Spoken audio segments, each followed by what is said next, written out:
cue theme music.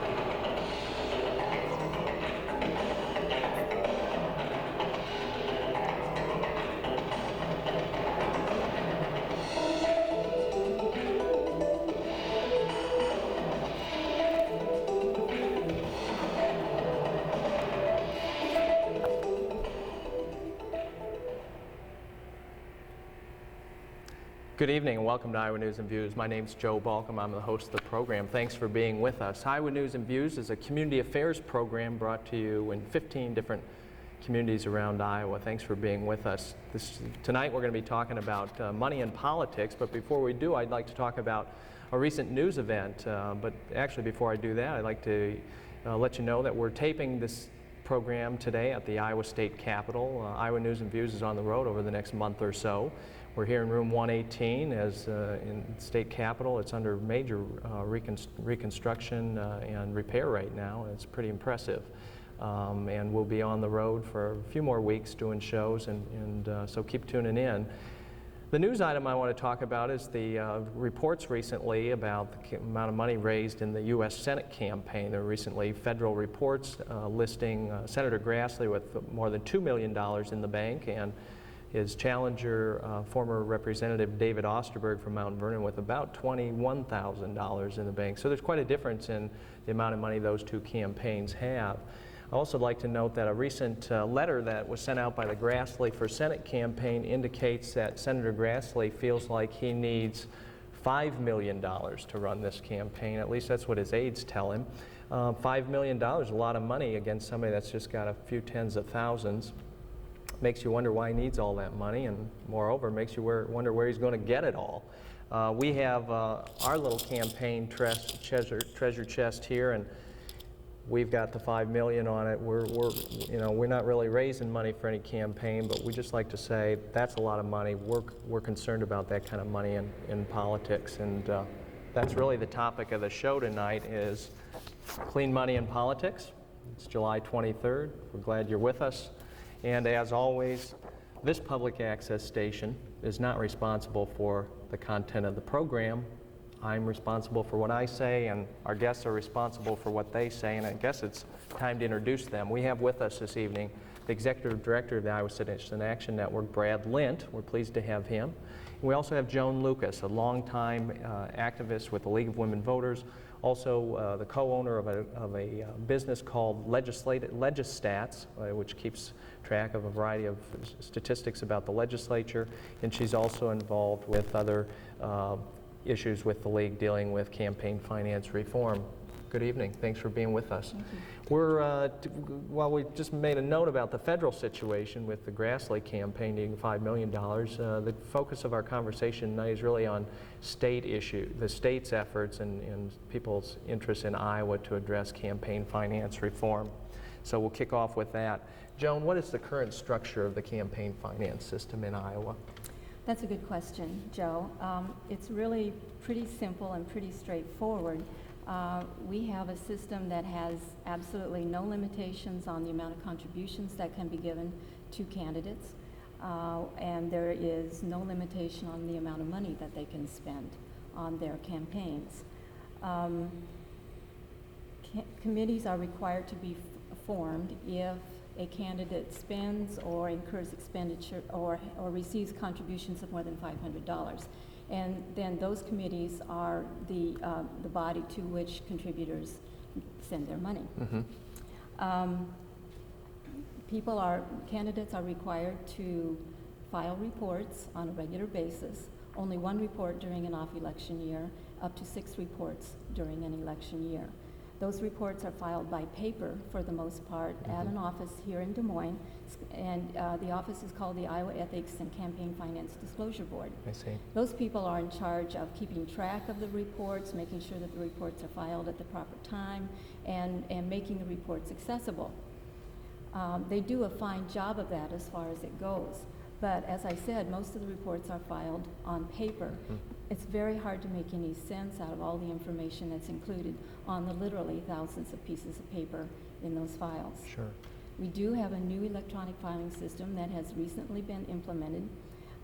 it will go a long ways in opening up the system so that more people will be able to see and understand where the money is coming from. Sure, so that's probably one of the issues, just being able to see who's contributing to whom's campaign. That's exactly right.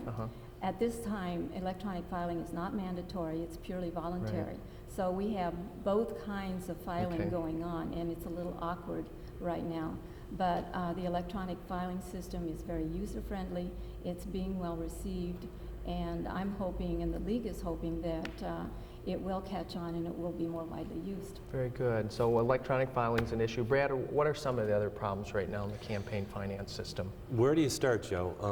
Joan's done some incredible research that shows that campaign spending in Iowa's legislative races is on an upward track. We spent, from candidates in Iowa who ran for the state legislature in '95 and '96, spent $5.3 million, and that was a staggering increase over what they spent in '93 and '94. And then, of course, the real issue is that increasingly more and more of this campaign money is coming from corporate and professional PACs and from large individual donors who are associated with these corporate and professional interests. There's a lot of consequences to this. It's not just the sheer amount of money that's spent, but as the price of winning and holding public office soars, money increasingly determines who gets elected. Joan did some research for us that showed that in '95 and '96, the state legislative candidates that won, the winners, raised 63% of all the campaign money that was raised that year. We know at the federal level that congressional candidates that outspend their opponents win 80% of the time. And then, of course, there's the phenomenon of elected officials as campaign costs or campaign spending increases, who are spending more and more time raising money and less time serving their constituents doing a job that they were elected to do. And of course, fewer people of modest means are running for public office. They feel that they're not well connected enough, well-heeled enough to raise the enormous sums of money that it costs to mount a successful campaign. Joe, it was just a few years ago that candidates for state house could get by on $10,000 or $15,000 budget for their campaign. But now in some of these marginal, very competitive districts, we're seeing state house races where they're spending $30,000, $40,000, or $50,000. And it's not uncommon at all for Senate campaigns, candidates to spend $60,000 or more. And then, of course, we've got the phenomenon of what happens in the legislature. As more and more of that big money from vested interest groups finds its way into campaigns, we see policies coming out of the legislature that really don't support the interests of average working families in the state. Right. Well, that's a good question. I mean, who's giving the money, and what are they getting for it? Are we seeing like big business, big corporations simply owning the state house, owning the governor through this kind of contribution? Certainly not corporations. Corporations are not allowed to give money directly to candidates' committees. They are allowed to form PACs, political action committees, and then the money that is raised by the PACs is divvied up to the candidates who support the issues that the PACs support. So that's the way that kind of money chase works.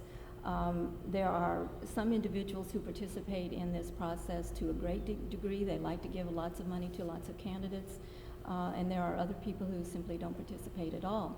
The ones who don't participate are supposedly still represented by our public officials, but they don't have the influence that the big donors do. I see. Brad, same question to you. Yeah, it's really interesting, Joe, but you know, there's a lot of focus on political action committees or PACs, but the research that Joan has been doing shows that slightly less than half of the campaign contributions come through political action committees. The rest come from individuals, and it's not uncommon for the corporate managers, executives, directors to be the ones that contribute the most frequently and give the most amount of money. And we've seen during this General Assembly, the 77th General Assembly, some dire results from all that big money in our politics. In '97, the legislature passed a bill that's been signed into law by the governor that absolutely bars the doors to consumers who have been injured by a defective product that's older than 15 years. That same year, the legislature passed a 10% across the board income tax cut that gives out only miserly benefits for low and working class families, meager tax savings for the middle income but some pretty massive tax cuts for the richest Iowans. And it's not a coincidence that those also happen to be the folks that contribute to political campaigns at all levels. And then this year we saw a situation where the business and industry in the state was finally able to win a long-sought change in Iowa law, an environmental audit and privilege bill, which will allow them to keep details of their pollution completely hidden from public view and to escape any penalties for non-compliance with environmental regulations. And this is something that they've been pushing for a long time, but finally won, and a lot of campaign contributions.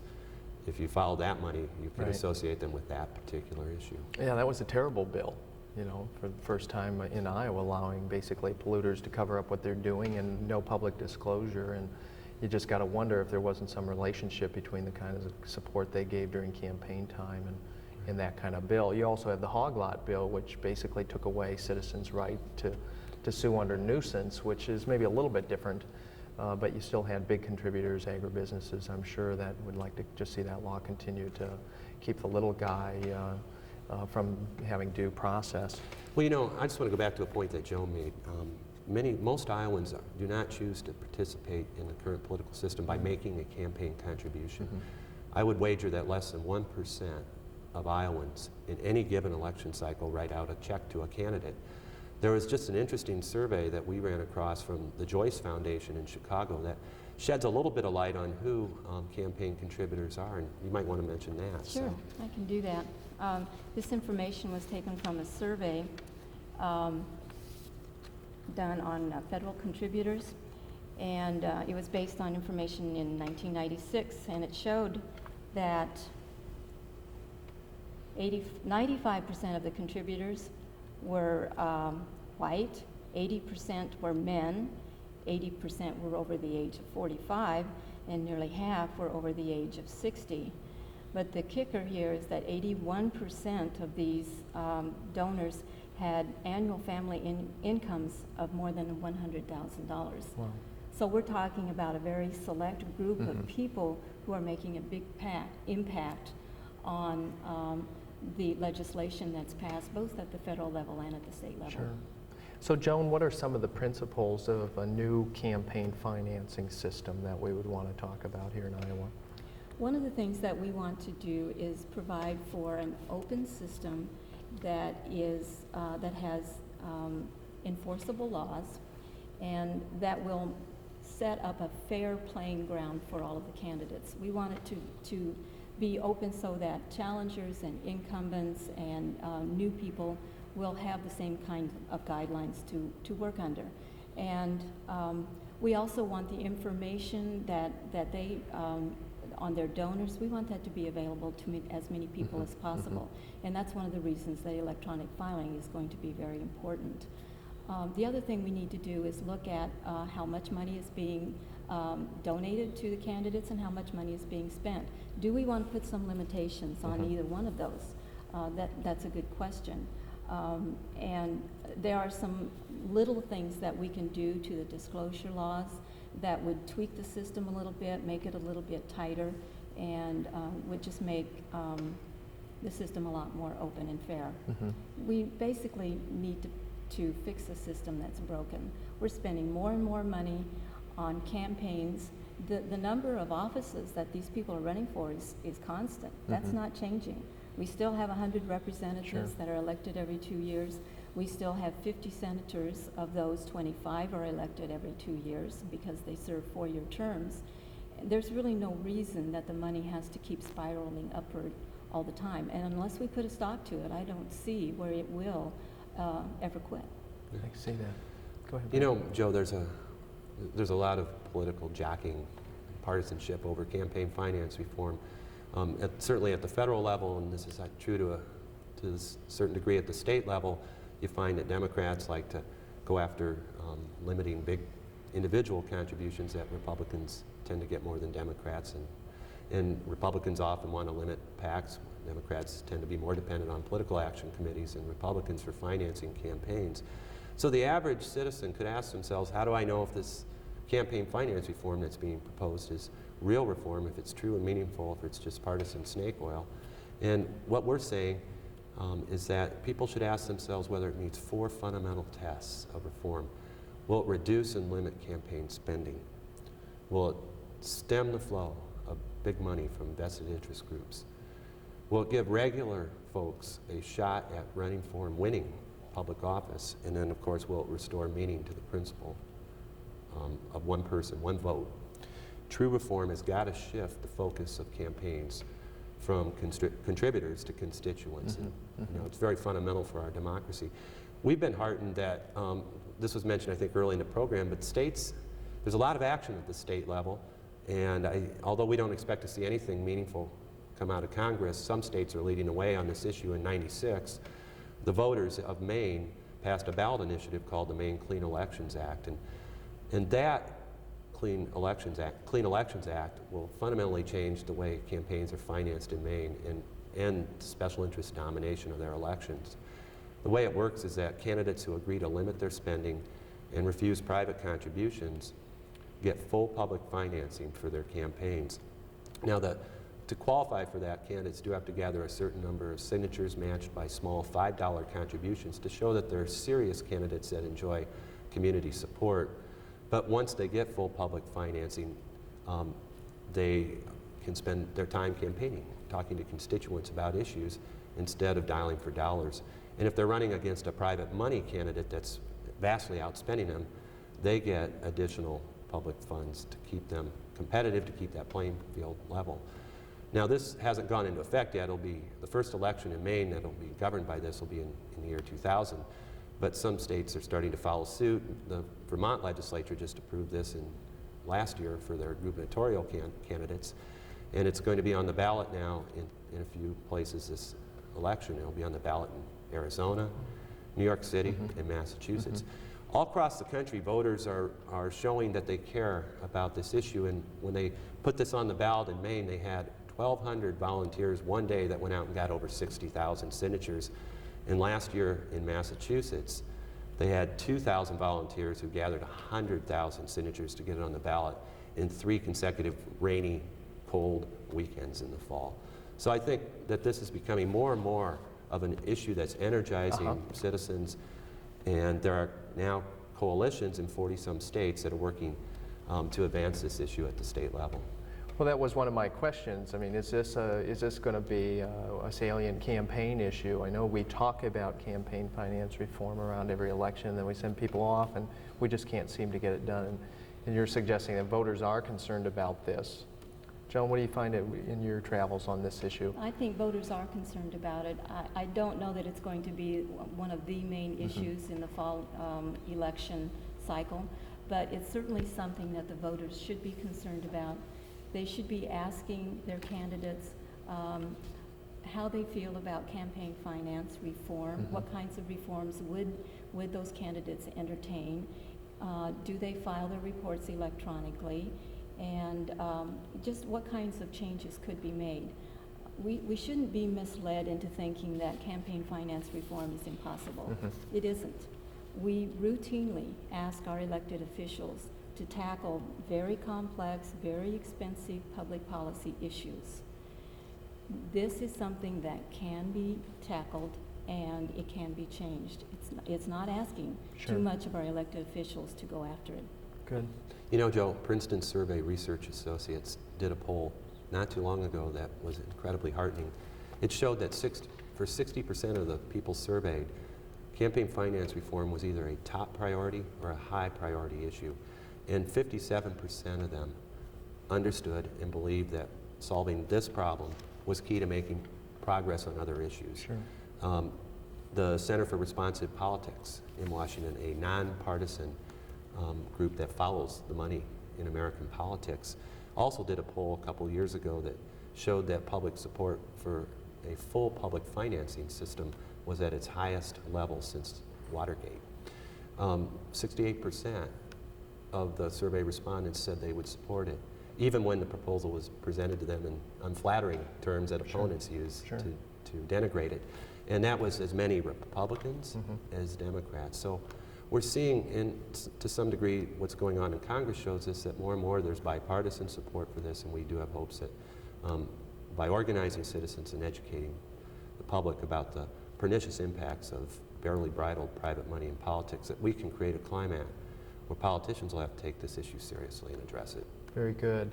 You're watching Iowa News and Views. My name's Joe Balcom. We're a little past midpoint. I want to encourage you to send us some email. Here's our email address. We're interested in knowing what you think about the show. We're getting a close-up here. We are taping our show today at the Iowa State Capitol, that place where, if we're going to get any campaign finance reform, it's going to take place right here in the state of Iowa.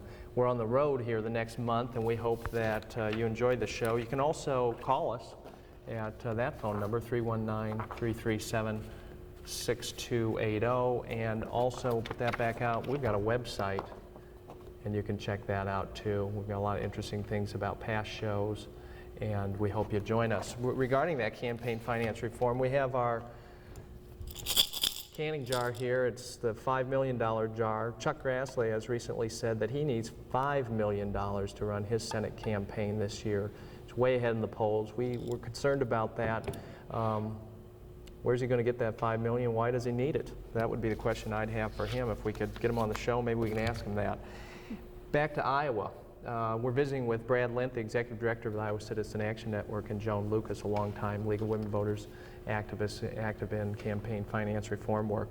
There's a group called the Iowa Alliance for Campaign Reform, Campaign Finance Reform. Brad, what's going on with that group, and who is it, and Well, what it's a are new they doing? group, All right. and Joan was very instrumental in helping to put it together. Okay. The League of Women Voters. Right, Yes. and it's an organization that's uniting nonpartisan political organizations. It's uniting senior citizen groups, environmentalists, labor, religious, community and consumer advocates, public interest organizations.